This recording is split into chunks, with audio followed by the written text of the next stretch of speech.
Buenas tardes a la audiencia aquí presente y buenos días o buenas noches a los que nos acompañan a distancia desde alguna otra zona horaria.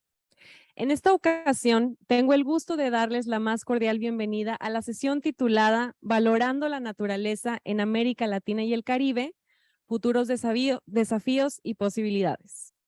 Good morning, afternoon, or evening, according to your local time. I have the pleasure to welcome you to the session named Valuing Nature in Latin America and the Caribbean, Challenges and Opportunities Ahead. Esta sesión contará con traducción simultánea al español, inglés y portugués. Para aquellos que requieran el servicio de traducción, podrán acceder a ella descargándola a la aplicación Interactio, preferentemente desde su celular. Ustedes podrán descargarla en el link que les compartiremos en el chat de Pathable. This session will have simultaneous interpretation to English, Spanish, and Portuguese. If you need to access this service, please connect to the Interactio app, preferably through your mobile phone, on the link that appears to the chat on Pathable. A la audiencia en línea, les agradecemos nos puedan ir dejando sus preguntas en el chat de Pathable según les vayan surgiendo. También quiero comentar que esta sesión será híbrida. Algunos de nuestros panelistas estarán presentes aquí con nosotros y otros participarán en línea. Yo soy Ana Laura Elizondo, líder de seguridad hídrica para Fundación FEMSA y tendré el gusto de moderar esta sesión en representación de los anfitriones de esta sesión, World Resource Institute, el Banco Interamericano de Desarrollo, The Nature Conservancy y Fundación FEMSA. Esta sesión, como parte del foco en las Américas, presentará los resultados del estudio sobre soluciones basadas en la naturaleza, retos y oportunidades que esperamos puedan ayudar a cerrar las brechas existentes. Para iniciar esta interesante sesión, les quiero presentar a Todd Garner, director de Cities for Forests y Natural Infrastructure Initiative en WRI. Please, Todd, adelante.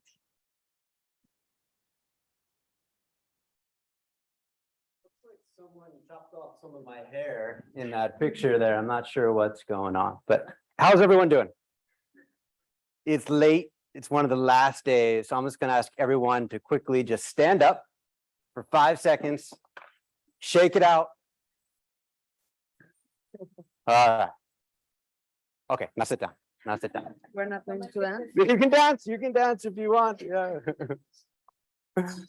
Well, a huge thanks to the facilitators of this event, the IDB, Nature Conservancy, FEMSA Foundation, and my colleagues at WRI. An honor to be here today. I'm hoping that you leave this presentation with sort of 3 key takeaways.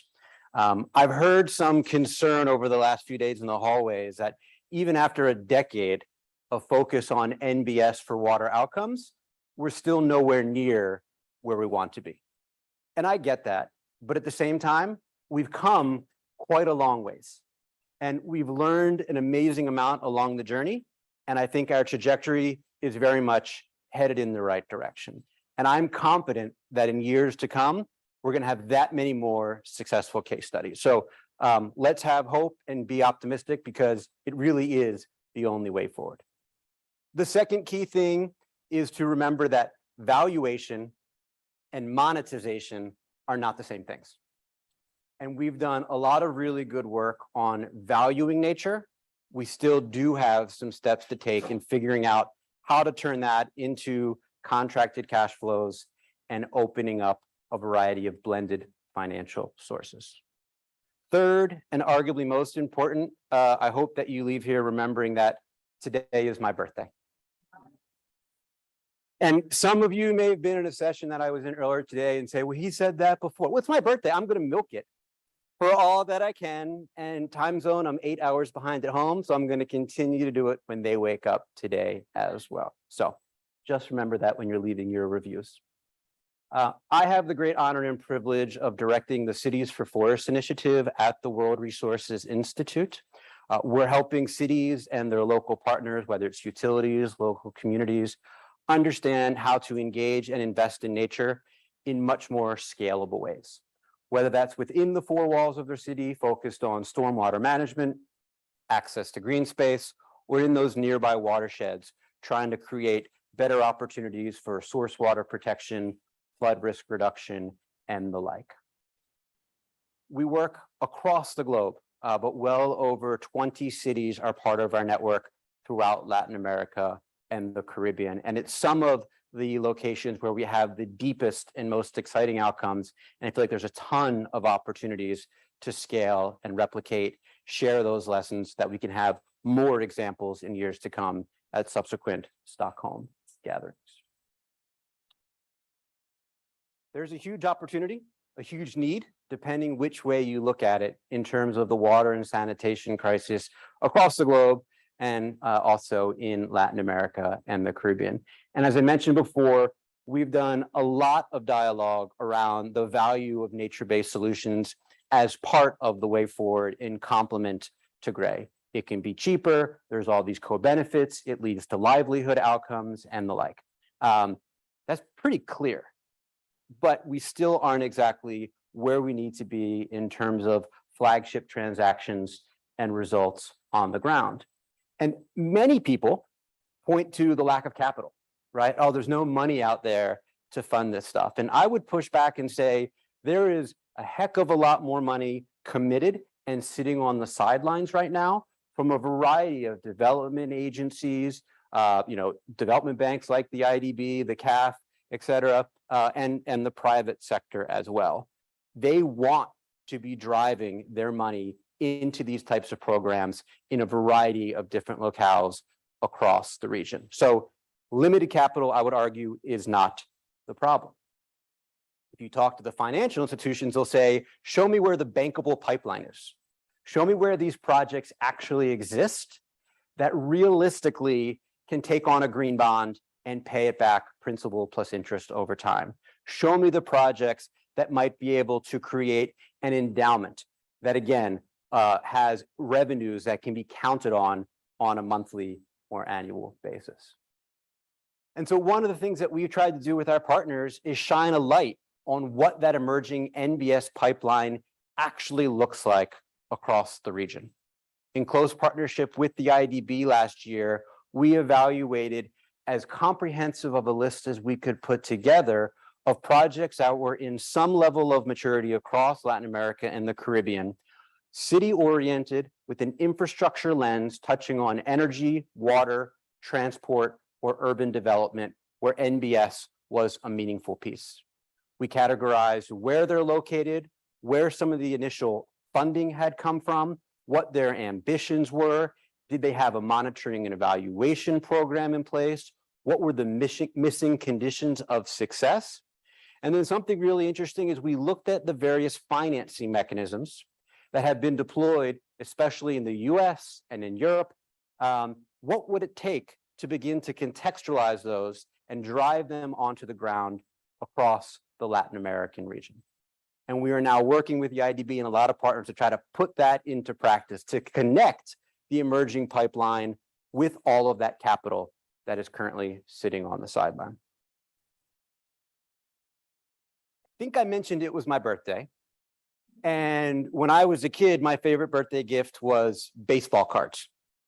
And I would get new packs of baseball cards and I would spread them out across my floor. And I would have my valuation guide. It was called the Beckett Baseball Card Valuation Guide.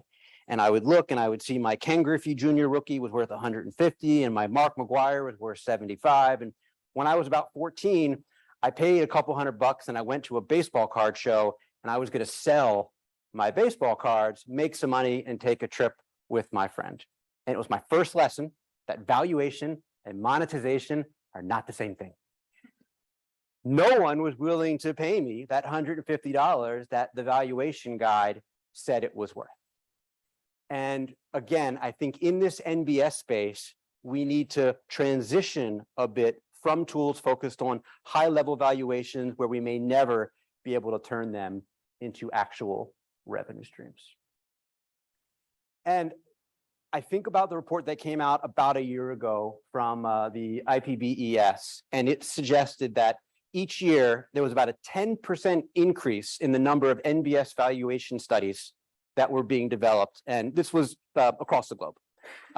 It also noted that only about 5% of the projects that they cataloged had actually been able to turn those valuation studies into some sort of financial transaction or policy integration. So again, who were we creating these valuations for?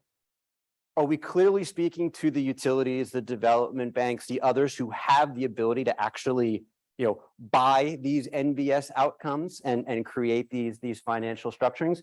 I would argue that we're not. We're creating it for too much of a general audience, which is not getting us to where we need to go.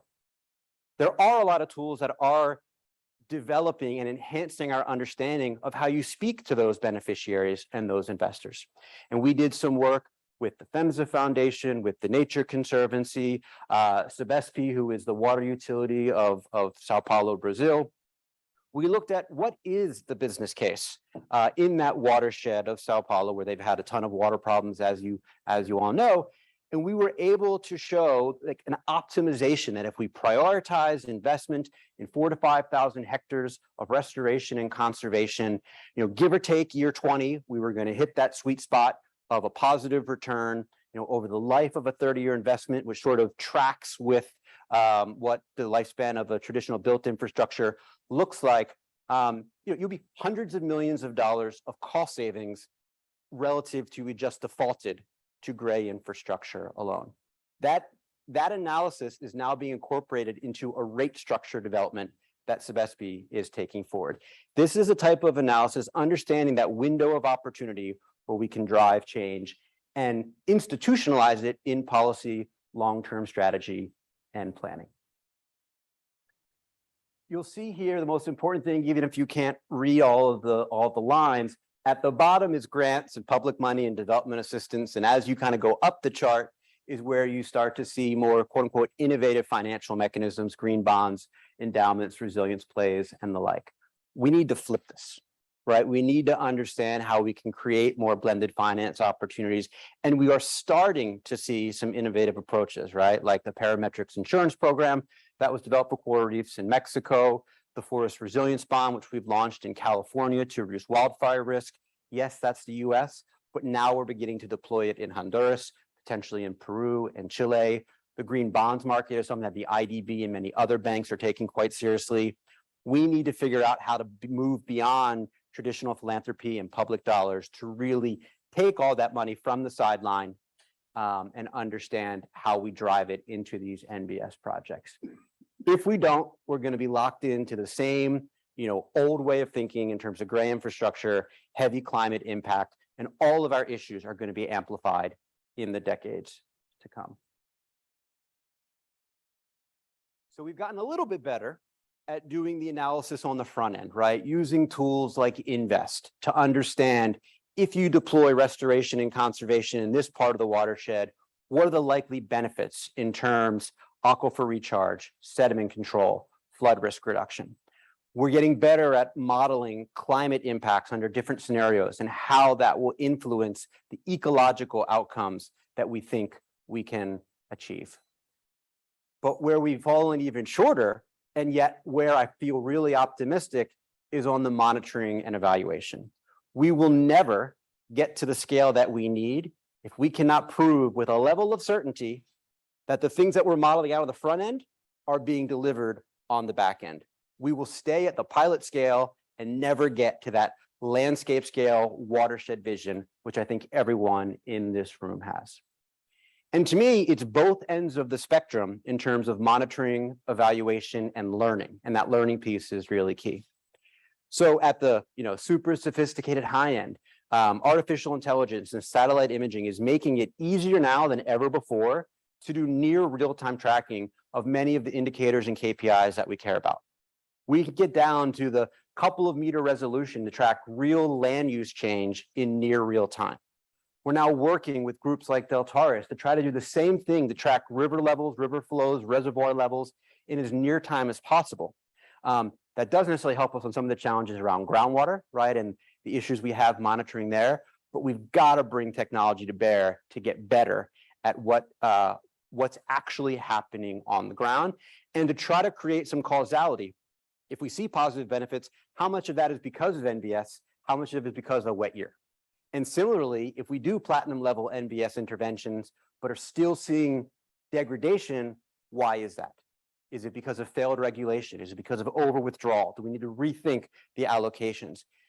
Monitoring, not just for the sake of monitoring, but to have a feedback loop to tie back into the way that we think about our strategies, our policies, our engagement with the corporate sector, and the like. But we also need to understand that this takes time. We can't just, snap our fingers and wave the magic wand and have this data now. That also is not an excuse to not invest in it now, right? We've got to start now, or we're going to be that much further behind in several years' time. So this is a big area for investment to really prove out that these ecological benefits can be delivered. But it's not just the ecological side. And with NBS, I would say we've been overly focused, and understandably so, on what are the water outcomes, what are the GHG outcomes, how many hectares of land have been secured and conserved. But the grand we probably have not paid enough attention to engagement of local communities on the front end, designing projects, the implementation, again, being part of the monitoring. How do we bring in local community and indigenous groups into citizen science type approaches, not just to collect that data, but to bring awareness and to engage them into the process. But also who is benefiting from these projects. We've done a poor job at disaggregating our efforts to track progress over time. The role of women in these projects is increasingly clear. Disadvantaged and poorer communities, informal slums, right? What happens when that may be an area that's key for riparian enhancement and restoration? What happens to those communities? These are all things that we need to be bringing together. And right now, the tools and the approaches and the diagnostics, you can Google them, right? You can find them in a long list, but they're not necessarily user-friendly. We haven't done as good of a job as we could in terms of helping individual project developers in the banks, in the utilities, in the NGOs understand which tool, which approach is fit for purpose and fit for context. So there's a lot of challenges, and those are the reasons why maybe we're not as far along in this journey as we would all hope to be. But each one of those challenges, there is more than a sliver of opportunity. And we are now going to hear from some of the brightest and the best across the Latin American region who have a depth of experience in developing these tools, in putting case studies on the ground, in playing around with financing mechanisms. And if we all work together, I'm very confident that the next time I celebrate my birthday here in Stockholm, one, I might have a little bit shorter hair, and two, we'll be able to point to quite a few more successful case studies. So thank you again for the opportunity, and I can't wait for the discussion. Thank you.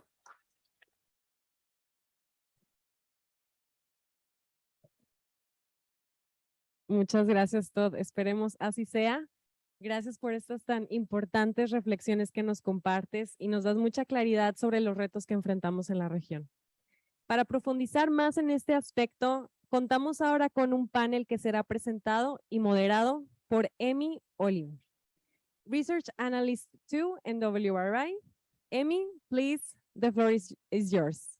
She's connected by online. Hi, Anna. Thank you so much for the introduction. And it's my pleasure to open our first panel, in which we'll hear from a diverse set of perspectives from practitioners who have been working on implementing nature-based solutions for water around Latin America and the Caribbean on some of the major challenges that they've faced in valuing and implementing nature-based solutions, and also some of the strategies that they've taken to address those challenges and overcome them. So without further ado, I'd like to introduce our first panelist, Eduardo Ovejas. He is the Operations Officer for RGG Solutions Mexico, and he will be sharing with us a little bit about his work in developing a bankable model for nature-based solutions in Mexico. So Eduardo, the floor is yours. Thank you, Amy. Good morning, everyone, and good afternoon or good night to those in other parts of the world. And feliz cumpleaños, Todd. My name is Eduardo Ovejas. I represent RG Solutions. RG Solutions Mexico is an impact venture building platform that's deploying capital across food system opportunities in Mexico. We have 3 business lines or verticals, and at the center of them are Mexican small growers. The first vertical is supply chain development, where we have productive land projects with small growers in Oaxaca, with agave, cacao in Tabasco, and barley in Guanajuato. I will go into further detail in this last project because it's the most relevant for today's discussion.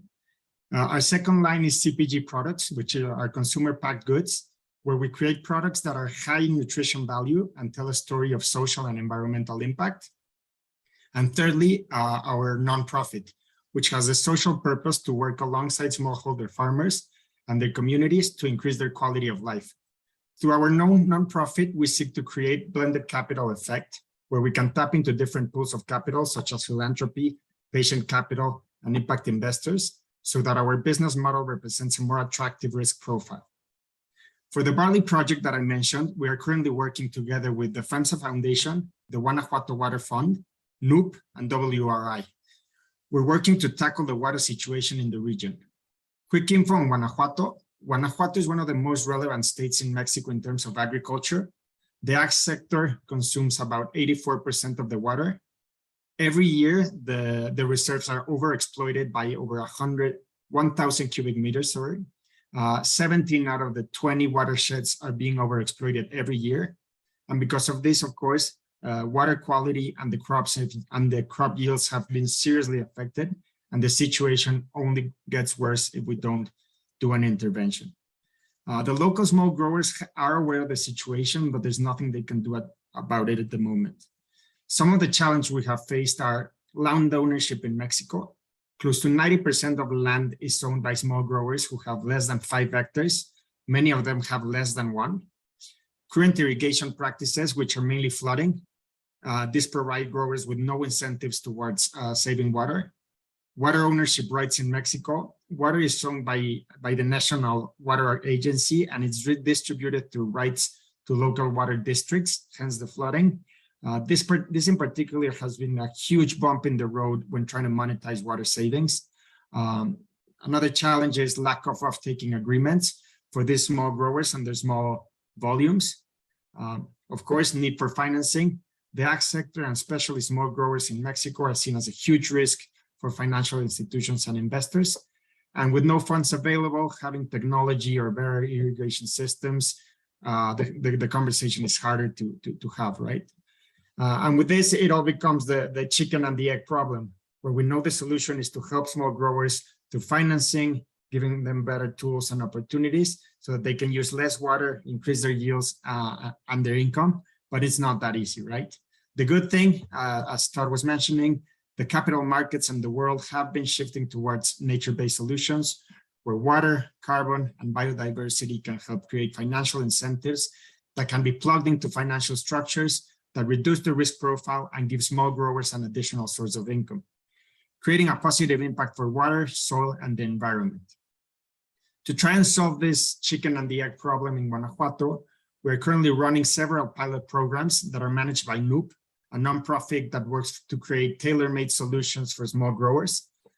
The objective of these pilots are to reduce water footprint by adding irrigation systems and data management tools, better ag practices such as crop switching, cover cropping, and regenerative agriculture, and finding the right incentives for local small growers to transition into these better ag practices and technified irrigation systems.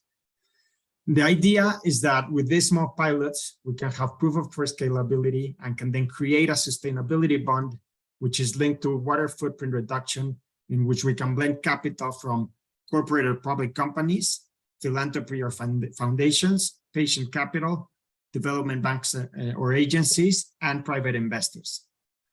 So far, the results are promising. The technology and systems placed in some of the small growers fields have provided data that gives us big amounts of water savings on each cycle.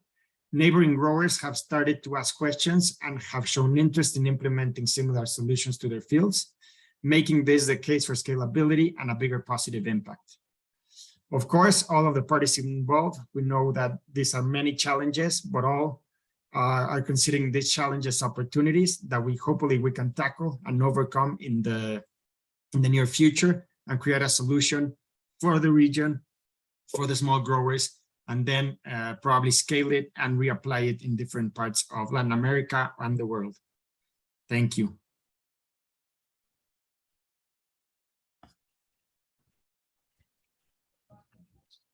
Thank you so much, Eduardo, for your thoughts. I'm very excited to hear about the work that you're doing with your team in Guanajuato. Now I'll pass it to a panelist who I believe is in the room, Maria Julia Boco, a water and sanitation's principal economist for the Inter-American Development Bank, who will share with us some of her experiences in developing and valuing nature-based solutions for water throughout Latin America and the Caribbean. So with that, Maria Julia, I'll pass it off to you. Es un gusto para mí estar acá. No sé muy bien si mirar para acá o para allá, es complicado.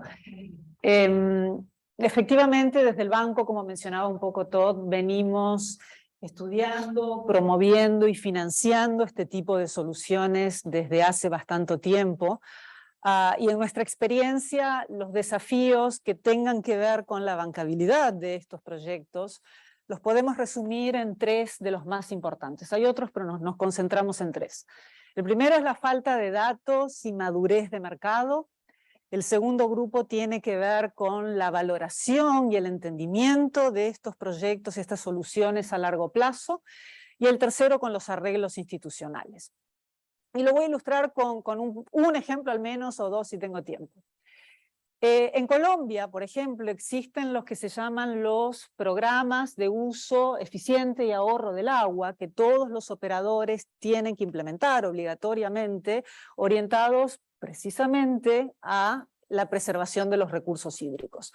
Y uno pensaría que este tipo de soluciones basadas en la naturaleza forman una parte integral de esos programas y esos planes de inversión, pero no es el caso, ¿no? Entonces, desde hace un tiempo estamos trabajando y apoyando con la empresa de acueductos de Bogotá, que es quien provee el servicio de agua en la ciudad de Bogotá, más otros municipios en los alrededores, en la identificación y la creación de un portafolio de este tipo de proyectos. Pero ya en este proceso de identificación es cuando detectamos estos desafíos, ¿no? Entonces, volviendo a los que había mencionado antes, el de falta de datos y de un mercado. La literatura científica ha demostrado, y un poco como Todd lo mencionaba también desde hace rato, la efectividad en el impacto de estos proyectos para resolver estos problemas, pero sin embargo hay una desconexión entre ese cuerpo de evidencia científico y en este caso los operadores o incluso las firmas que proveen los servicios de diseños y de ingeniería, ¿no? Entonces ahí hay una debilidad un poco del mercado y una ausencia de ofertas técnicas de productos listos para que en este caso un operador los pueda implementar, ¿no? Y un problema en parte es tal vez falta de observaciones a largo plazo que son absolutamente necesarias en este tipo de proyectos, ¿no? Entonces eso por un lado. Por otro lado, también dentro de este mismo grupo de desafíos no hay una gran cantidad de proyectos exitosos que se conozcan, ¿no? Casos que se puedan replicar, evaluaciones rigurosas y también que sean conocidos ampliamente por los operadores de agua. Pasando al segundo grupo de desafíos, que es el que tiene que ver con ese entendimiento y valoración de los impactos y beneficios a largo plazo de estos proyectos, la evaluación tanto técnica, que es un poco lo que mencionaba antes, como económica y financiera, para poder aprovechar la gran cantidad de recursos que existen para implementar estas soluciones, requiere de habilidades bien específicas, porque son proyectos diferentes a lo que estos operadores están acostumbrados a implementar normalmente. Y esas capacidades tan específicas normalmente no existen. Y eso también genera una barrera para la implementación, ¿no? Valorar estos proyectos requiere de un entendimiento que puede ser bastante complejo, incluso cuando el objetivo, como en este caso de Acueductos de Bogotá, sea preservar la calidad del agua, que a su vez le va a permitir reducir costos de tratamiento y garantizar sostenibilidad a largo plazo, tienen co-beneficios, y es lo que mencionaba Todd y lo habrán escuchado muchísimas veces en todas estas sesiones. Y el entendimiento de cómo se relacionan esos beneficios entre sí, que son económicos, ecológicos y sociales, plantea un desafío grande. Y también entender a largo plazo cómo se comportan esos beneficios y valorarlos. Y el último que les mencionaba es el de los arreglos institucionales. Normalmente los reguladores o rectores aún no han incorporado masivamente las soluciones basadas en la naturaleza como alternativas reconocidas para cumplir con las normas de proveer el servicio de agua, y eso también es un desafío importante porque le quita un poco de credibilidad y eleva el riesgo, la percepción de riesgo por parte de los operadores para incorporarlos. Y por supuesto que al ser soluciones que involucran a más de un actor, hay que tener planes de gestión a 5, 10, 20 años que involucren a distintos actores fuera del operador, y eso también siempre es bastante complejo de tener acuerdos que tengan que ser sostenibles tan a largo plazo, ¿no? Creo que el tiempo ya se me está por acabar, así que Emi, corto por aquí y quedo atenta a cualquier pregunta. Gracias. Thank you so much, Maria Julia, for your intervention. I'll start right along with introducing our third panelist. Third, we have Jose Antonio Torre. He is the Director of Urban Planning, Sustainability, and Real Estate at Tec de Monterrey, and coordinator of the Roundtable of Metropolitan Municipalities in Nuevo León, Mexico. And he will tell us a bit about his experience in working with a diverse set of stakeholders in Nuevo León to develop urban NBS projects across that state of Mexico. So with that, Jose, I'll pass it to you. Thank you, Amy. Thank you, and thank you for this invitation. Let me focus on the challenges of coordination and collaboration, and to do that, let me base this discussion on the Monterrey metropolitan area. This area where 5.3 million people live, that it's the second largest metropolitan area of Mexico after Mexico City. It's formally includes 18 municipalities, right? So you begin to picture the complexities. 18 municipalities that range from 1.1 million inhabitants in the municipality of Monterrey to 3,000 inhabitants in the municipality of Abasolo. An average population in these 18 municipalities of 3,000 people. To add on the complexity, majors of these municipalities come from 5 different political parties and affiliations. But these 80 municipalities have a territorial continuum and economic and social components that create bonds that unite them. As you can imagine, there's also important difference in the challenges and opportunities these 18 municipalities are facing, and there's also important differences in their capacities to solve them.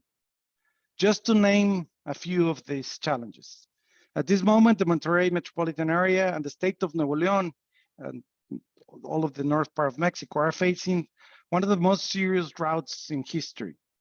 Lack of rain, but also the lack of leadership and capacity to act accordingly to well-crafted plans made in the past has taken the situation to its current condition.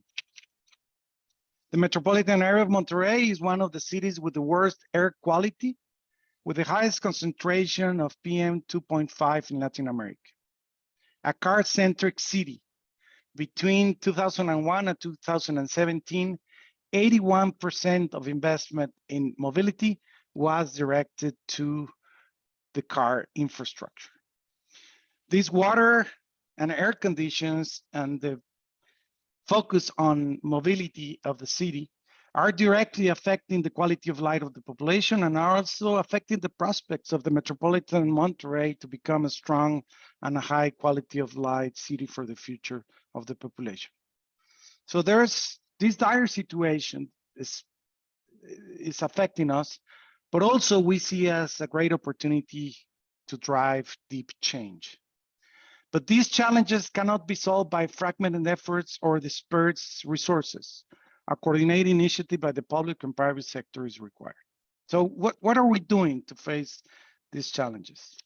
So there's an emerging mechanism for coordinating the efforts and capacities of municipalities and of the state of Nuevo León. It's called in Spanish Mesa de Colaboración Metropolitana. My best English translations would be Metropolitan Collaboration Initiative. This initiative is led by the Tecnológico de Monterrey, which I represent. And it also has the participation of other local universities, la Universidad Autónoma de Nuevo León, la UR, la Universidad de Monterrey, y la Escuela Libre de Derecho. So all these universities together are providing strategic, technical, and governance capabilities to coordinate the efforts to face the common problems and harness the opportunities we're facing in the Monterrey metropolitan area, regardless the individual capacities of the 18 municipalities. So let me give you a concrete example of what has been able to achieve, at least to date. So we have an initiative called Corredores Verdes Metropolitanos, Green Metropolitan Pathways. Complete streets that activate mobility, active mobility, access to public transportation and safe circulation for all users. Arborization of these pathways to reduce heat islands, green and gray infrastructure, and nature-based solutions for managing storm and rainwater that create a network of urban linear parks that provide fundamental environmental services to our cities. So this initiative is a 3-year initiative with a financial commitment for the states and municipality governments for a total investment of $120 million in at least 10 municipalities for the next 3 years to create a network of green streets and green spaces for the city. So 26 kilometers of green pathways, over $40 million will invest in the first year of these initiatives. So I invite you to follow up on this initiative and this new coordination capacity that we're creating with the help of universities. Thank you for your interest.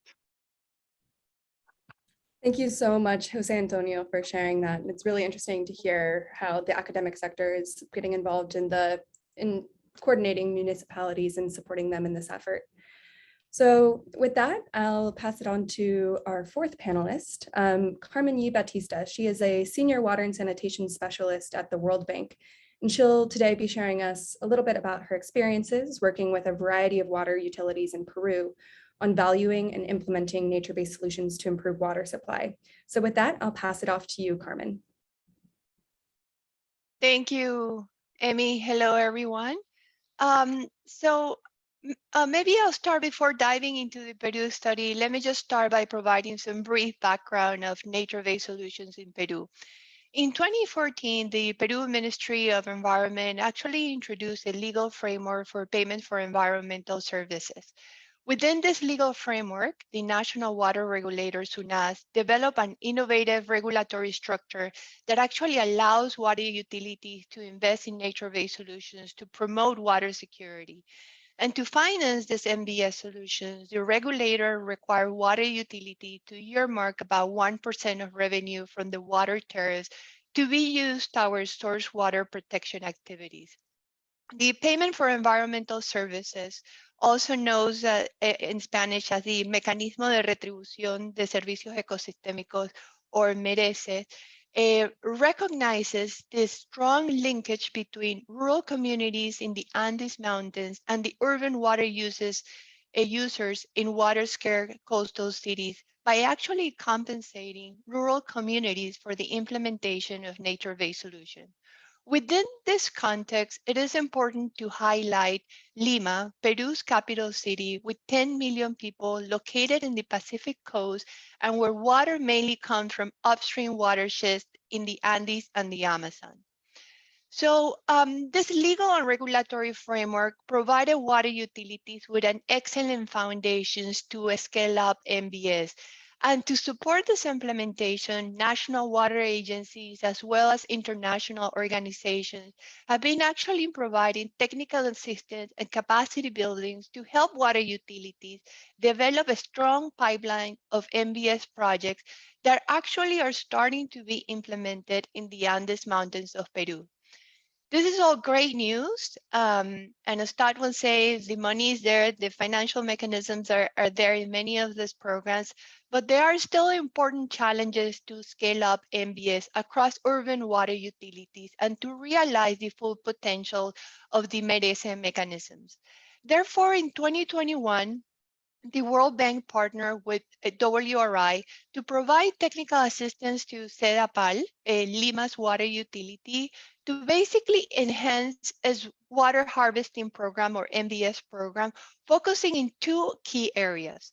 One was to improve this long-term community engagement, and then the second one was to strengthen the decision-making process in Sedapal so that nature-based solutions can be prioritized along with great infrastructure. With this regard, with regards to community engagement, Sedapal actually reported limited participation and difficulties engaging local communities in the long term, and also lack of mechanisms that would allow Sedapal compensate directly to communities that were not legally constituted. And several recommendations came out of this study, including first, the need to develop a community engagement strategy from the very beginning that actually considers the full project cycle, including identification, design, implementation, and operation and maintenance, as well as mechanisms to identify incentives that are important for the community members. It is also very important that the roles, responsibilities, and commitments are clearly spelled out in a community water utility agreement. The second was to provide capacity building activities to strengthen community organization and to help these communities with the procedural steps so that they can be legally constituted and facilitating the compensation mechanism. And third, there's a need to go beyond the water utility and use a territorial approach by actually partnering with NGOs, local NGOs, tapping into river basin committees, and working with local and regional governments, which are critical to leverage resources. And with regards to improving decision-making process to advance MBS, the study actually provided recommendations to strengthen the existing planning process with the application of cost-benefit analysis using a step-by-step tool developed by WRI called the Green Grade Assessment. Basically, with the assessment, the aim is to create a building case for MBS by quantifying project benefits and also scope benefits, by identifying capital and O&M costs, modeling expected results with tools such as INVEST, and considering risk and uncertainties in the application of financial and economic analysis. So just to conclude, we believe that these recommendations related to community engagement and tools to improve decision-making within the water utility can really make an impact in scaling up MBS in water utilities. Thank you, Emmy. Thank you so much, Carmen. And it was really interesting to hear about your engagements with local communities and their role in valuing NBS. So with that, I think we'll start our question and answer session for this session. We've had one question come through on Pathable, and I encourage users or listeners that are online to submit more there. And then also we can open it up to questions from listeners in the room. So our first question comes from Pathable. And this is for Eduardo. And the question is, how do you prevent the issue of leakage of philanthropy money to the more savvy investors? This comes from Peter Penning on Pathable. Hi, Peter. Great question. The way we are trying to integrate that into our model is precisely by having our nonprofit. With our nonprofit arm, what we want to do is our nonprofit has a specific social purpose, and with that specific social purpose, our nonprofit can apply to grants that are specially dedicated towards small grower farmers in Mexico and their communities and the specific needs that they have. And through those grants, we can only use that money for the specific purpose. Another thing is in Mexico, it is really hard to, well, I think in many parts of the world, but it's really hard to have a nonprofit and maintain that nonprofit status. You have to comply with different regulation things and be really specific on the use of proceeds and all of that. So how we're trying to integrate that is with our nonprofit, we applied to grants or philanthropy money that can be placed to that part of the model. And then with the different things we're doing in field with the small growers, then we become a productive type of project where regular types of capital go into that, and then a regular returns, maybe not high returns, but regular returns in terms of market value can come from that part of the model. But the initial part where the diagnosis and the work with the small growers do not interfere in that part, and that way we can have a less risk profile and use that money for the specific needs of the small growers, the communities, and the social impact we're working on there. Hope that answers the question a bit. Great, that is good to hear from you. So with that, if there are people who have questions in the room, perhaps Giovanna, who is in the room, has offered to help moderate those questions. But in the meantime, you can raise your hand and let Giovanna know that you have a question. We can queue up a list of questions there, and I'll go on with asking the panelists a few other questions. So Maria Julia, a question that we have for you is, drawing on IDB's experience with implementing nature-based solutions across LAC, what do you think is needed in the 10 or so years ahead to help overcome the types of evaluations challenges that you addressed in your intervention?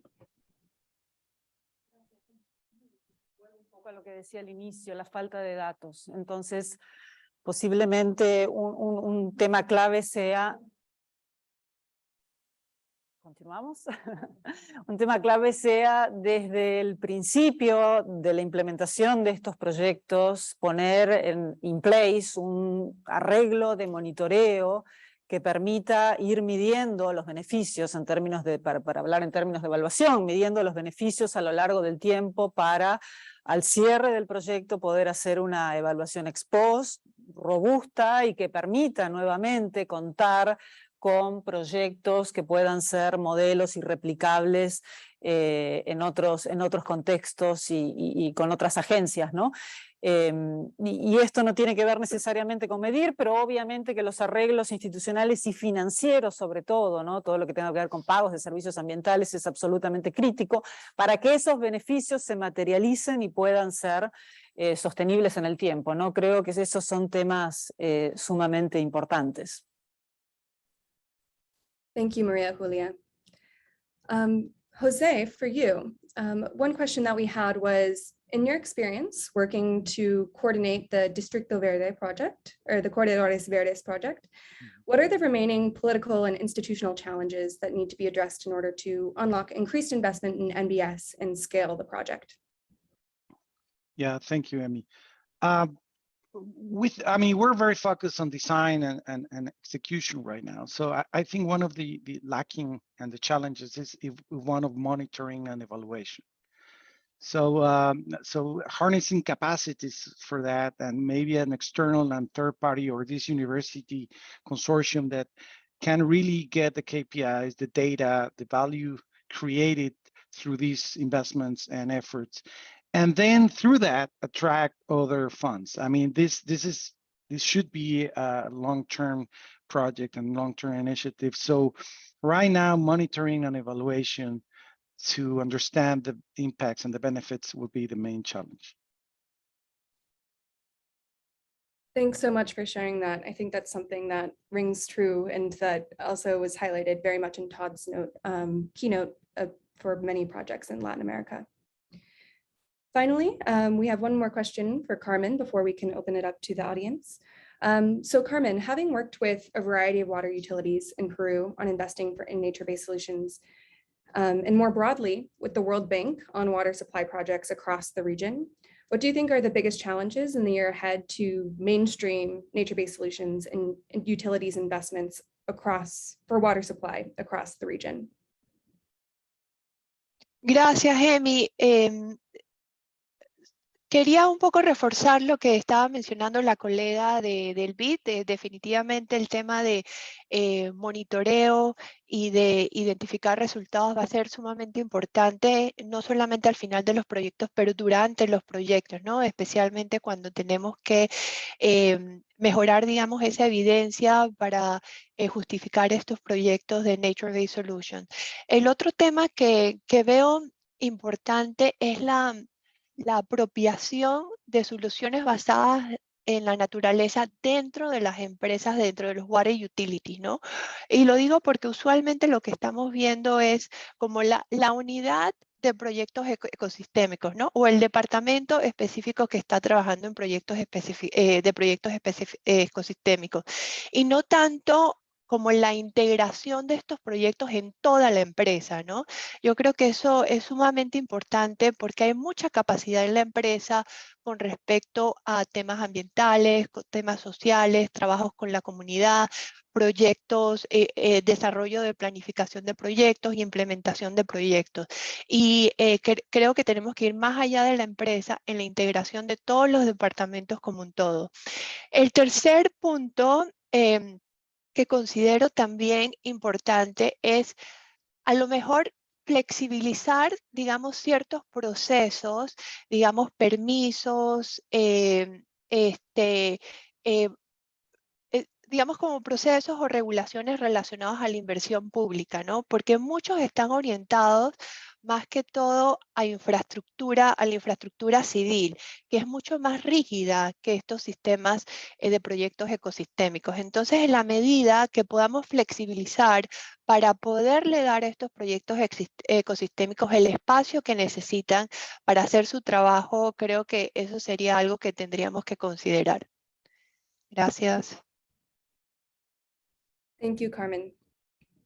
With that, I'd like to give the in-person audience one more chance to ask a question. I think we have time for one more question from the audience for our panelists. And I don't have an audience view now, but if there are no other questions, I will pass it back to Ana Laura to. Aquí hay una. Oh, there is one question. ¿Se escucha? Sí. Okay. Great. Esta pregunta es para toda la para todos los panelistas y sería, escuchamos un poco de las barreras que hay. ¿Nos pueden contar de las oportunidades o hacia dónde creen en sus diferentes sectores que podría venir esas grandes oportunidades o a dónde tenemos que apostar hacia el futuro? No sé si alguien la quiere.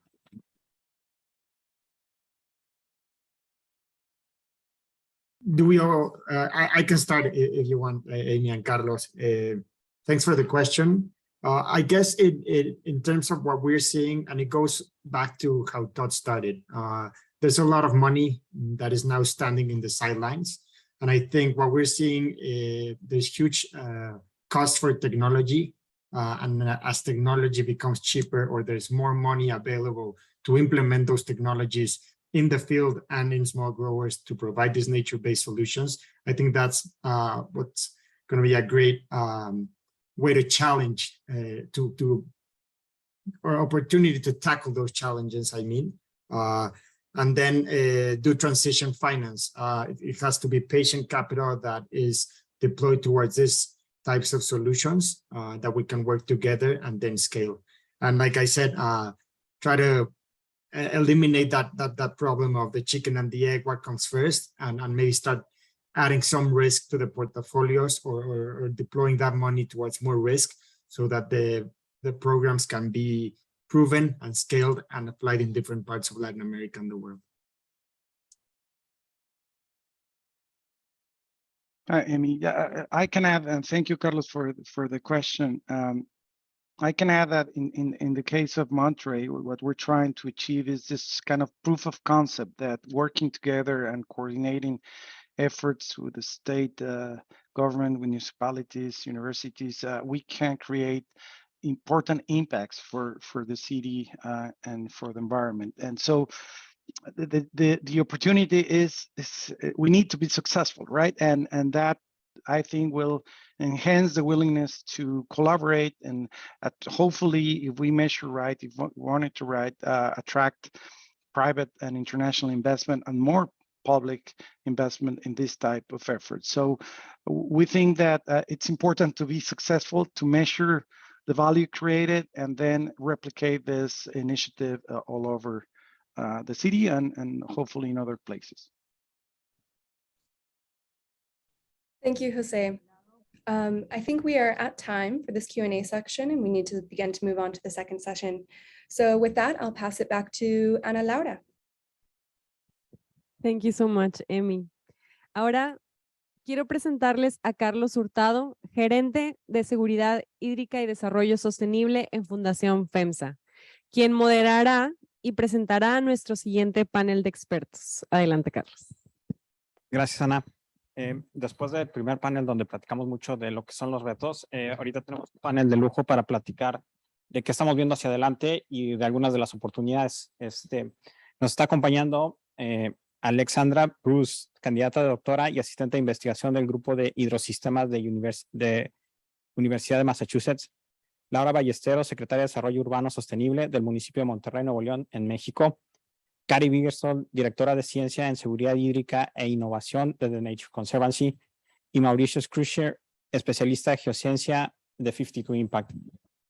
Aquí nos van a platicar un poco de lo que hemos escuchado como barreras, ahora oportunidades, de las herramientas que están pasando en el campo y de algunas de los elementos que tendremos para hacer frente a los grandes retos.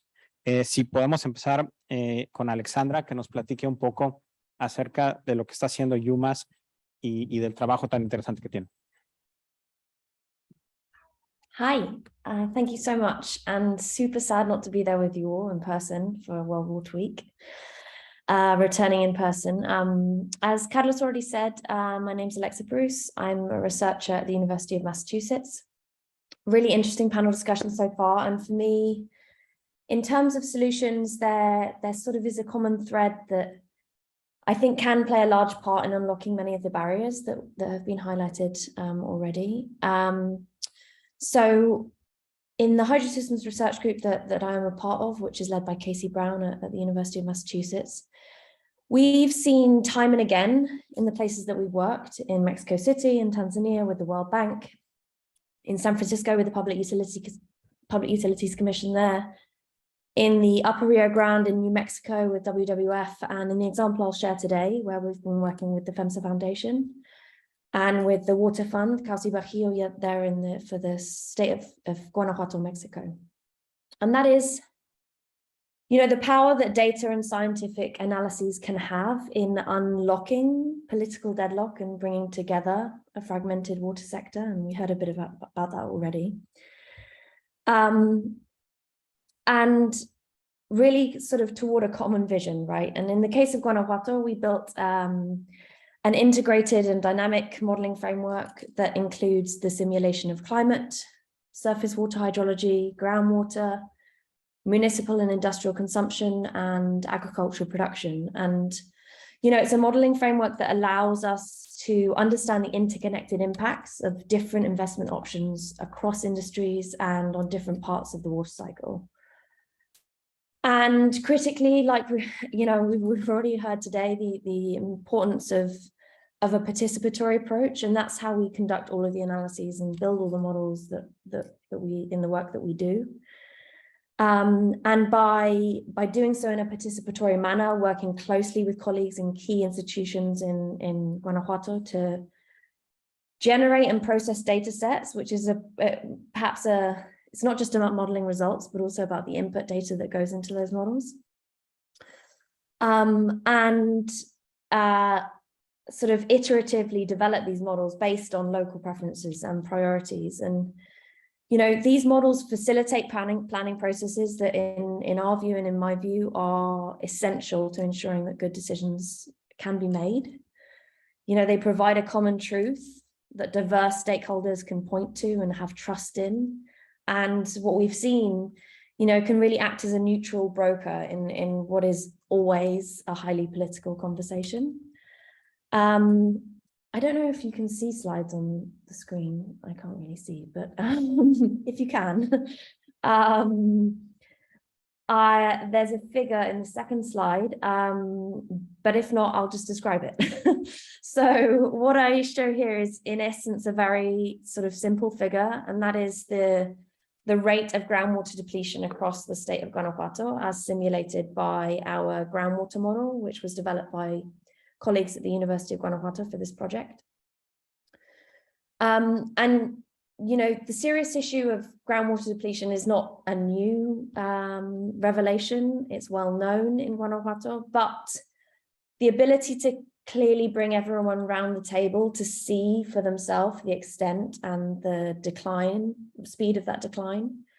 You know, in many key urban areas, the water table is declining by 3 to 8 meters per year, which obviously has serious social and environmental consequences. And, you know, seeing those figures and that data in an easily comprehensible way for everyone and all stakeholders has really been able to generate the political will and traction necessary to take action. And what I would say is that, you know, we really must be able to include these nature-based solutions alongside their great counterparts in these modeling processes, in these modeling frameworks, and as part of the investment planning and preparation for projects. In terms of model implementation, this is a straightforward task. We can do this. We know how to do it, and we have done so in certain places. In Mexico City, we did so, and in other examples as well. As long as the evidence base is there, right, to support it, and that's something we've heard time and again already today. That we need sort of the monitoring and evaluation in place to provide that evidence base.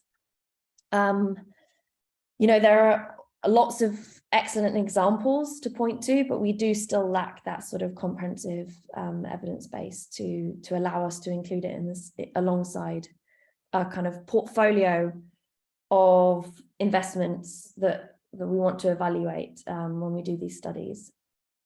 And, you know, without the ability to rigorously evaluate the performance of these solutions as part of that portfolio of investments, they will be lost right at the beginning of these planning processes and, you know, continue to be an afterthought or an add-on sort of distinct opportunity apart from sort of the more broad planning processes for water security in a place, and really a barrier to becoming a central part of the solution to be implemented at scale. So those are my 2 cents. Muchas gracias, Alexa. Ahora quisiéramos escuchar un poco del municipio de Monterrey con la secretaria Laura Ballesteros. El municipio ahorita está trabajando mucho y siendo pionero en todo el tema ambiental. Entonces, Laura. Hola a todos. I'm so glad to be here with you, and especially, well, my apologize for not being there by presence, but you know, the government of Monterrey is working very hard, as Carlos said, in nature-based solutions and better nature solutions for our city, and especially based on the climate emergency that we are living right now. So I would like to start from there. A couple of months ago in the COP26, the Mayor Colosio declared a climate emergency for Monterrey, having in mind that it is a very important thing to do to sustain the responsibility of the government on this. And if we can't name it by its name, that we are living in a climate emergency, we're not going to be able to create any kind of solution. So we are ready to start from there since then. And the answer for that climate emergency declaration is the Green New Deal for Monterrey. So for us, it is very important to maintain inside this Green New Deal the actions, the solution, and actually the planning that and investment that we are going to create to solve a lot of the problems that we have already. As you may know, the government of Monterrey, as a local government, will only long for 3 years, so we don't have any time to waste, and that is the reason why with this instrument of participatory governance for climate action, we are going to create a roadmap for create 3 main objectives. You have here a slide. I'm going to explain this also by myself. What we are trying to create here, the main three objectives of the Green New Deal of Monterrey is to connect and share climate change knowledge with citizens, create a collective route to decarbonization. We also, we are part of the Race to Zero initiative. We were the first Mexican city that signed in this initiative through concrete intersectional collaboration and commitment.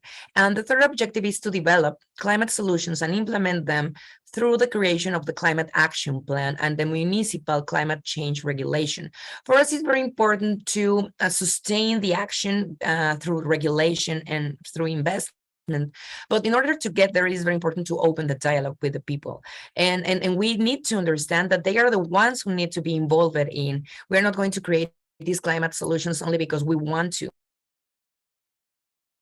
And the environmental right, it is a right for everybody. And it is also the obligation of the government to be part of the process. So we are very aware that we need to share information and evidence with everybody and to keep open the conversation. And it is part of the main objectives. So through these interventions, because this is not or this open conversation. It is also a matter of public policy and specific actions and investments in the street. I mean, in the territory, because it is a place that we need to create the change in our city. So in this holistic plan for Monterrey City, we are considering 4 pillars, which in turn contemplate specific projects and interventions. The 4 of them are Parks and Green Corridors system.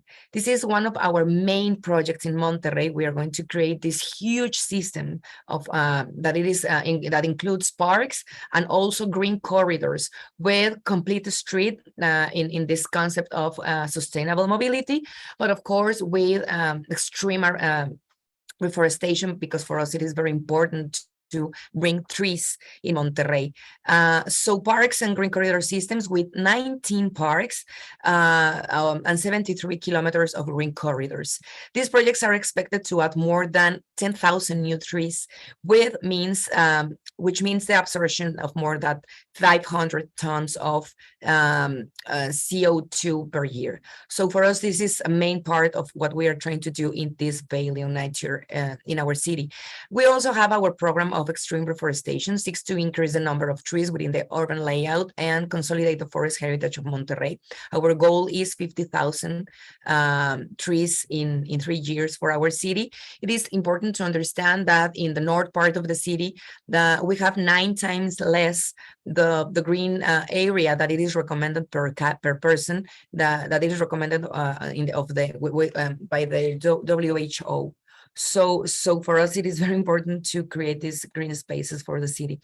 And we also have the Arroyo Seco project, that it is part of the work of the Tec de Monterrey, and Jose Antonio Torre, who is represented them here, can talk about this a little bit more. But we have there are 6 kilometers of site remediation, and for us, this part of the water management, it is very important also. And at last but not least, the urban development and buildings. For us, it's very important to attend from these value nature solutions. So we're building the regulation for sustainable energy efficiency, new buildings, including the optimal use for natural resources. I mean, water, land, air, sun. Rainwater harvesting programs also for the most vulnerable neighborhoods in Monterrey and public schools that have suffered the consequences of the water crisis. As you may know, we are living the most dangerous and an historical water crisis in our city and in our state. So it is very important to add for all our actions how we can capture the rainwater, in order to create this solution for the people who are suffering right now with this. This program for adaptation and mitigation of climate crisis effects, in which rainwater harvesting systems are installed in residential units and public schools with water shortages, providing resilient infrastructure to encourage water reserves that reflect on improving the lives of hundreds of people and procuring the health of the children. Our first private program will include 100 of systems for 100 homes here in Monterrey City. And we're going to have this ready, this pilot program, at the end of September. And municipal irrigation strategy, including only gray water, treated water for parks and green areas. Also in order to have this management of water for our green spaces, but also to procure the water for humans for the use for the homes and the houses. So in conclusion, we are working a lot helping to build a resilient city. And these programs such as Barrios de Lluvia and Escuelas de Lluvia and our green corridor system will focus on water and biodiversity. And it is helping us to preserve, manage, and restore natural ecosystems in a cost-effective manner. Muchas gracias, Laura. Y ahora para platicarnos un poco del tema y de la apuesta que tiene TNC en temas de ciencia, Cari, TNC ha sido un pionero en temas de ciencia, en temas de Nature-Based Solutions, y nos va a platicar un poco de las apuestas que tienen hacia futuro.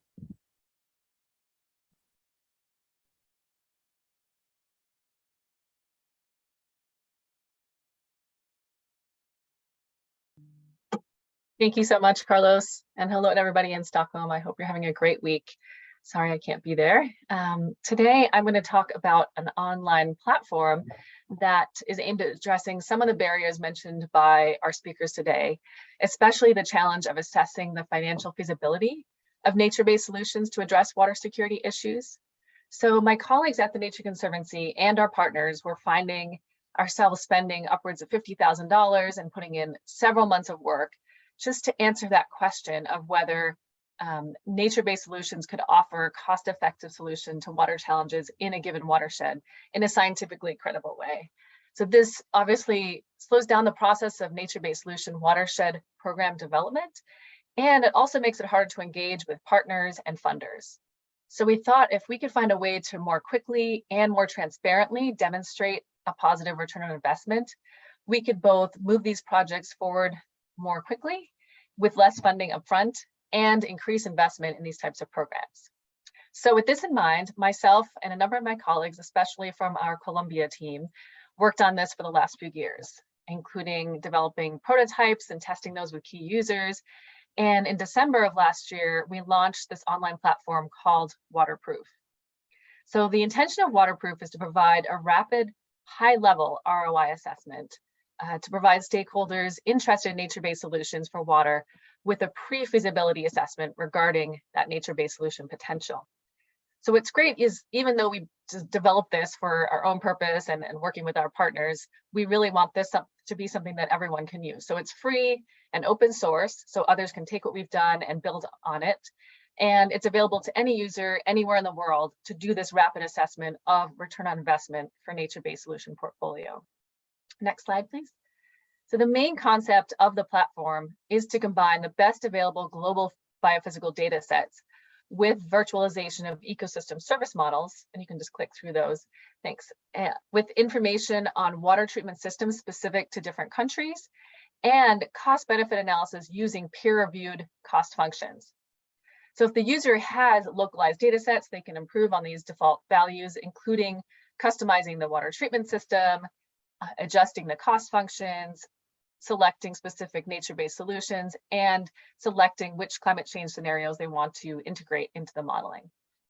The outputs of this platform include biophysical outputs such as water yield, sediment delivery, and carbon sequestration, financial outputs such as the overall return on investment or cost benefit over time, and geospatial results such as a map of where the NBS portfolio is located across the watershed. And these different results help the user determine whether nature-based solutions is something that can work in their water basin. Is there a positive return on investment for addressing the specific water security issues, and show an indication of what that appropriate portfolio might look like across the watershed. So since we launched the platform late last year, we've really been focusing on applying the platform or applying the modeling tool to a number of cases around the world. So there are specific cases that are uploaded into the platform so that if you go onto the platform and want to see examples of this being applied in different places across Latin America and other places around the world, you can do that, and more will come in the coming months. And right now the team has some time allocated to work directly with users on applying the platform in their watershed. So if anybody's interested, feel free to get in touch with us and we can make that happen. So obviously we've heard a lot about different challenges today, and we know that waterproof isn't going to solve all of those challenges, even the ones related to the financial analysis of nature-based solutions. But we think that it can offer a great start, and we plan to continue to build on the current version. We want to be able to model a wider variety of water security challenges and to add features that are most useful to key users. So as you get into the platform, we're definitely welcome feedback, and we're really interested in anyone who wants to talk about maybe collaborating going forward. So just to wrap up, we think this platform has a potential to serve as a powerful tool for prioritizing locations for nature-based solutions for water and engaging partners and funders of nature-based solutions for water security. So we think this is critical for more rapidly and effectively scaling nature-based solutions for water. And of course, ultimately delivering what we're most interested in, which is water security benefits for both people and for nature. So thank you so much.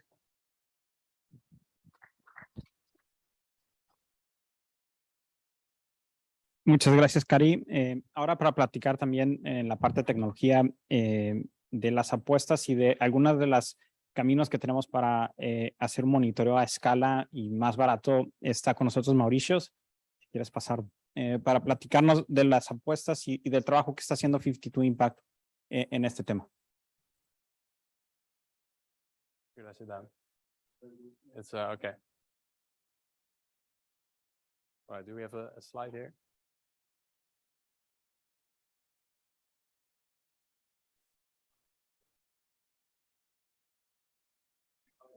Yeah. Sorry? I have it. All right. Just flip upside down. Yeah.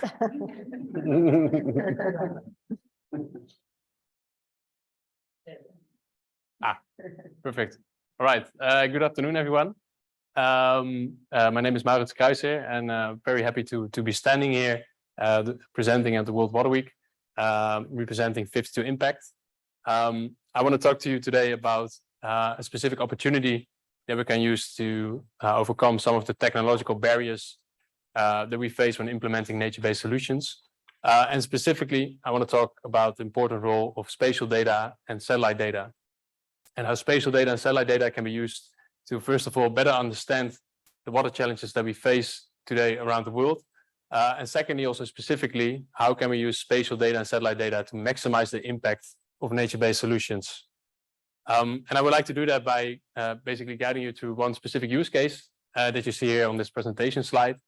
But also note that with, of course, some minor adjustments, this approach can really work as a sort of a blueprint of maximizing the impact of nature-based solutions in different parts of Latin America and also different parts of the world. So with that said, I would like to take you through this use case. So this is a project that we did for a client of ours, which is a large water consumer and has a production site located in the Rio Conchos watershed in the northern central part of Mexico. And this is a water-stressed region. And one of the first things that spatial data comes in very handy is understanding the water challenges in a certain area. So understanding the context.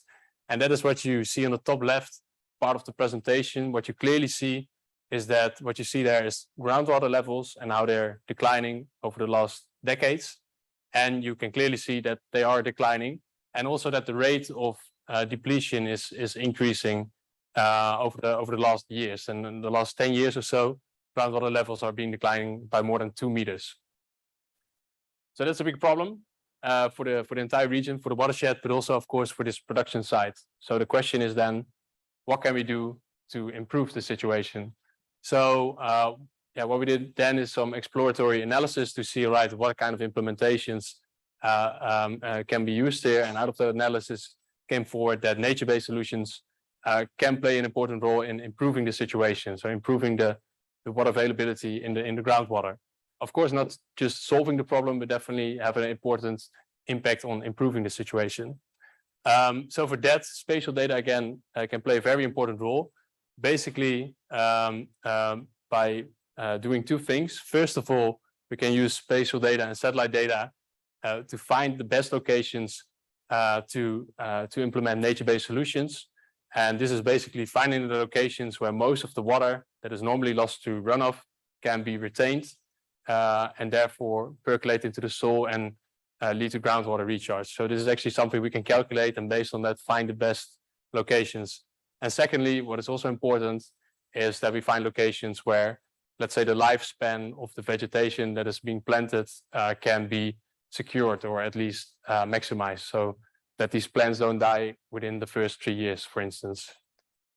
So based on that analysis, where we use different spatial data sets for which I will happily explain after the session, we can then select the most suitable locations for implementing nature-based solutions, which you see here, which are the yellow areas with the circles around it. So in total, 4,000 hectares. And these are then really the locations where the impact is the highest. So the most water can be recharged into the aquifer.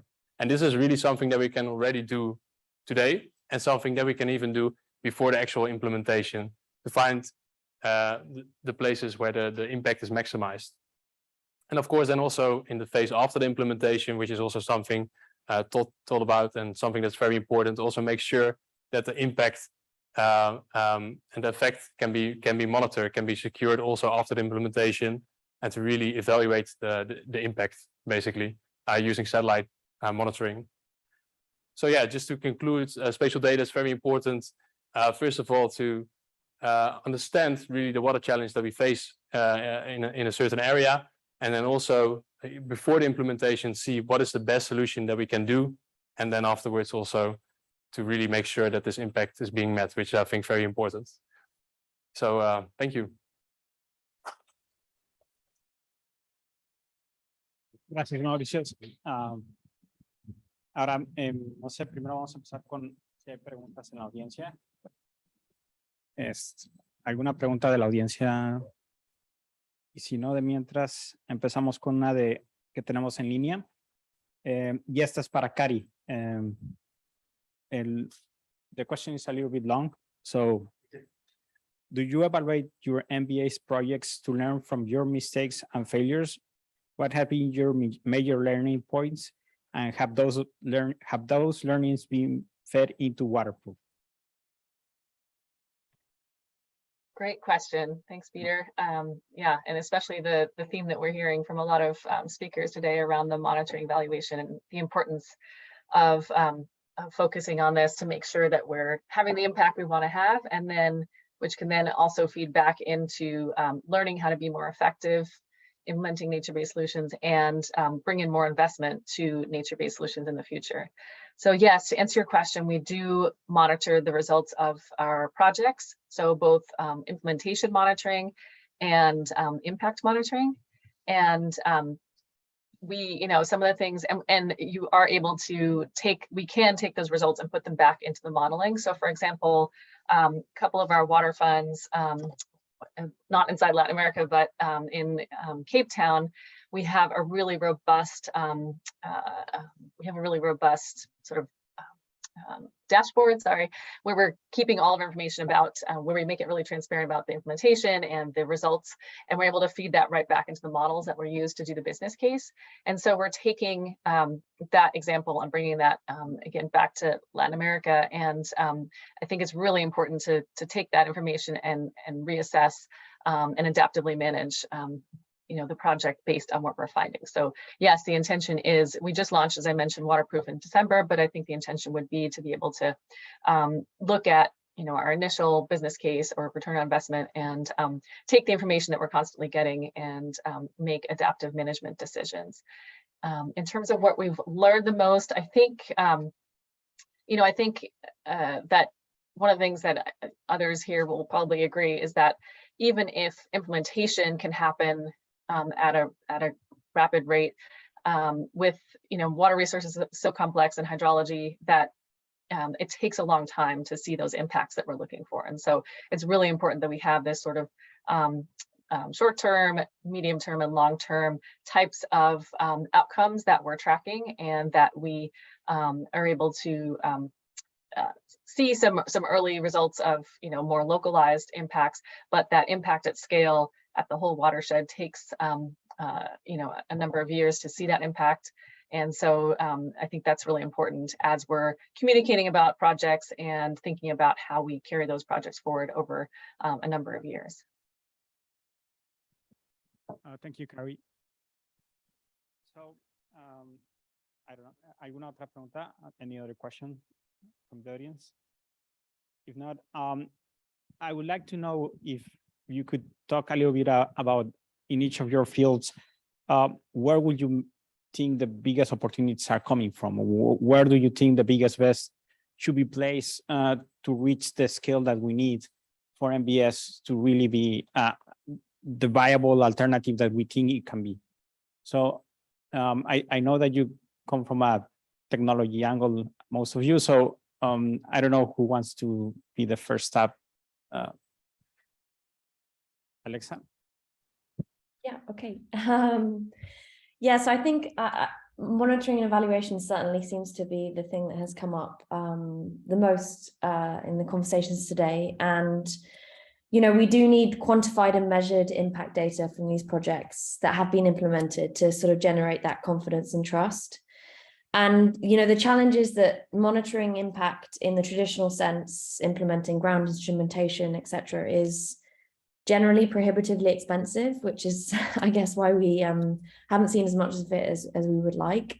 But we do have technology solutions, and we heard about 52 Impact working on some of those as well just now, which can enable us to sort of overcome this challenge. We're also working on using remotely sensed data and combining that with machine learning based hydrological models that enable us to sort of measure and verify impact of investments in a robust and critically sort of scalable way at low cost. And, not only does this enable us to sort of, I guess, build the case for nature-based solutions as part of a business as usual solution set, but I think it also unlocks a world of potential in terms of financing mechanisms, right, to pay for these solutions and move away from some of the reliance on grant funding that the WRI report highlighted and Todd was talking about earlier. For example, via the ownership economy, this is the prospect that anyone could invest in and own a stake of that authenticated, observed impact in a specific place. And there's a huge amount of opportunity there. And, IDB just had a call for biodiversity, digital tokens for biodiversity. So, I think there's a sort of also general recognition that the potential of this kind of thing holds, and we just need to sort of invest and move that needle forward, I think. Thank you, Alexa. I don't know, Carrie, Mauritius, if you want to. Yeah, sure. So I agree, which I think also came forward for my presentation. I think it's very important that this monitoring and evaluation part to really make sure the impact is being made. And yeah, like I said, I think data can play a very important role in that regard.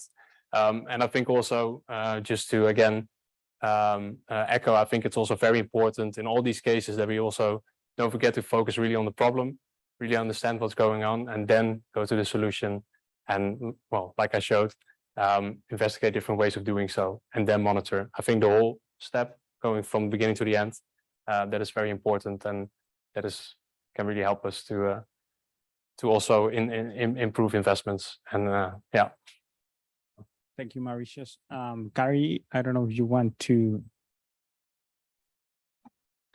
Sure, I'll jump in. I agree on the monitoring piece. I think I'll only add on that I think there's a good opportunity to combine public data, such as from space agencies, with startups and companies like 52 Impact and others that are out there who are really working to then take those data and turn them into something that is applicable and you can communicate. Because I think there's something about monitoring, evaluation, and collecting the data, but then being able to translate that into more transparency and informing the stakeholders that who are being impacted by these projects. The other thing I'll touch on really quickly is during Todd's talk, he talked about that he thinks, and I tend to agree, that there is plenty of financing sort of out there for these kinds of projects, but what they're looking for is more good projects. And so I think, we talked about some of the barriers that are in place, and I would say sort of on the less technical side, or I guess it includes technical side, is sort of the project development and creating good projects and building capacity and knowledge around how to create those projects that are enticing or speak to those financiers. And so I think one thing that we're doing is we launched a Nature for Water facility, which is aimed at doing that, aimed at providing both the technical support and sort of that project process development on how to create nature-based solution for water investable projects. And I think that that's a really important piece of the puzzle as well. So I just wanted to speak to that point. Thank you, Carrie. We're getting a lot of questions through Patawal. Thank you so much. We encourage the panelists to answer them and to engage with the audience through Patawal. And now, Ana. Thank you, Mauritius. Muchas gracias, Carlos. Como todo lo que empieza tiene que terminar, estamos llegando a la parte final de esta sesión, para lo que quiero pedirle a Lorena Guillén Laris, directora de Fundación FEMSA, que nos comparta algunas reflexiones, por favor. Gracias, Anne. Pues yo tuve una parte padrísima que disfruté muchísimo y los que están cerca podrán ver todas las notas que tomé.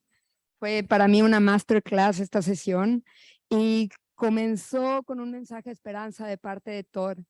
Hemos comenzado con la premisa de que la naturaleza tiene un valor fundamental para todos nosotros y que vamos en la dirección correcta. Creo que hay muchas reflexiones en el camino que iré mencionando y que resalto cómo necesitamos movernos de la filantropía tradicional y de los dólares tradicionales para canalizarlos a las soluciones basadas en la naturaleza y explorar de una manera más comprometida las oportunidades que trae blended financing para el mundo en el que estamos trabajando en materia de agua. Es muy importante probar los casos para que podamos moverlos hacia la escala. María Julia hablaba de manera muy importante de cómo hace la falta de datos y conciliarla con la valoración del mercado, así como trabajar en arreglos institucionales para ir avanzando hacia adelante. José Antonio nos hablaba y enfatizaba la colaboración y la coordinación, así como el rol tan importante que tiene el liderazgo y la falta de liderazgos que hay que reconocer en nuestra región y que todos aquí, si estamos aquí es porque nosotros somos parte de los que creemos que hay grandes oportunidades para llevarlo hacia adelante. De la misma manera, el trabajo con una visión de largo plazo es fundamental, lo enfatizaba José Antonio, y cómo tenemos que continuar trabajando en el monitoreo y la evaluación. Carmen hablaba de una parte que es también fundamental, cómo nos conectamos con las comunidades en las que estamos trabajando y los llevamos para que este community engagement sea en el largo plazo y sea sostenible, desarrollando roles y responsabilidades y compromisos hacia adentro de las comunidades. Como también en este community engagement consideramos con un rol más prioritario a las ONGs por el conocimiento que tienen hacia adentro y nos movemos a cuantificar los beneficios y los co-beneficios de las soluciones en las que estamos trabajando. De ahí nos movimos a un segundo panel que también estuvo sumamente interesante, donde se planteó cómo la tecnología ayuda a cuantificar y a medir los impactos de una manera mucho más costo efectiva. Y Cari de Nature Conservancy nos compartía cómo las plataformas de evaluación financiera son una guía muy clara y ya se tienen herramientas sumamente avanzadas para evaluar estas soluciones. Así como Maurits nos habló cómo la tecnología satelital y espacial nos ayuda a tomar decisiones, a impulsar intervenciones, pero también, y lo hemos visto nosotros desde las intervenciones que hemos hecho en conjunto con Fundación FEMSA, cómo nos está ayudando a mover a los policy makers a tomar mejores decisiones o a enfatizar que las decisiones que están tomando no van en la dirección correcta. Desde IUMAS vimos que son claros los beneficios de los esquemas de modelación que nos permiten hacer planes a largo plazo. Y Alexa hablaba de lo importante que es crear un common truth con esquemas de modelación. De ahí Laura Ballesteros, nuestra querida Laura, con quien también tenemos un trabajo de colaboración muy importante, resaltó lo importante que es nombrar las cosas con su nombre. Y creo que cuando estamos en un momento de emergencia, el ejemplo de cómo Monterrey ha elevado a un grado de emergencia climática la situación en la que estamos, creo que a quienes nos está tocando vivir la sequía de Monterrey nos hubiera encantado que esto sucediera 10 años atrás, como lo hizo quizás Sudáfrica, ¿no? Pero creo que también en nuestra región estamos avanzando en esta acción importante, nombrar las cosas por su nombre y sobre todo de llamar a la acción colaborativa y a preservar el ecosistema de agua en una manera más resiliente. Y cómo pues, la incidencia pública y la transformación que se logra desde este sector es fundamental. Nos queda clarísimo a todos nosotros que las soluciones basadas en la naturaleza son el camino para seguir construyendo un futuro con agua. La gran pregunta es si vamos a la velocidad adecuada. Creo que al regresar a casa vale la pena que sigamos con esta reflexión de hasta dónde podemos meterle el acelerador en las acciones que estamos haciendo, hasta dónde estamos dispuestos a invertir más, ¿no? Esta palabra, esto que se ha escuchado muy desde el rol filantrópico, amar hasta que duela. Si amamos a nuestro planeta, tenemos que poner nuestro dinero donde está nuestro propósito, y hoy el planeta nos está expresando de múltiples maneras que tenemos que invertir de manera más comprometida, no solamente donde logramos el retorno que en el sistema que sigue perpetuando la pobreza y la inequidad se le satisface. Estamos obligados a repensar las cosas, estamos obligados también a impulsar más el mundo de impacto, partiendo de esta premisa de que la confianza viene antes del amor. Y para construir confianza se construye a través de la autenticidad, de relaciones que son genuinas, de esta solidez que hay en saber que te respalda el otro y tú respaldas al otro. Y los datos pues son el camino más visible para construir esa confianza. Esta es la motivación que nos ha motivado, que nos ha inspirado en Fundación FEMSA a trabajar en soluciones basadas en la naturaleza, en nuestros modelos de colaboración multisectorial. Nos sentimos muy orgullosos de colaborar con cada uno de los panelistas en diferentes proyectos. Muchísimas gracias a nuestros amigos del BID, con quienes tenemos una historia de 13 años de trabajo conjunto, a WRI, a TNC por organizar y coorganizar este foro compartido. Gracias a todos ustedes porque con su presencia estamos juntos amplificando la voz para América Latina. Gracias y buenas tardes.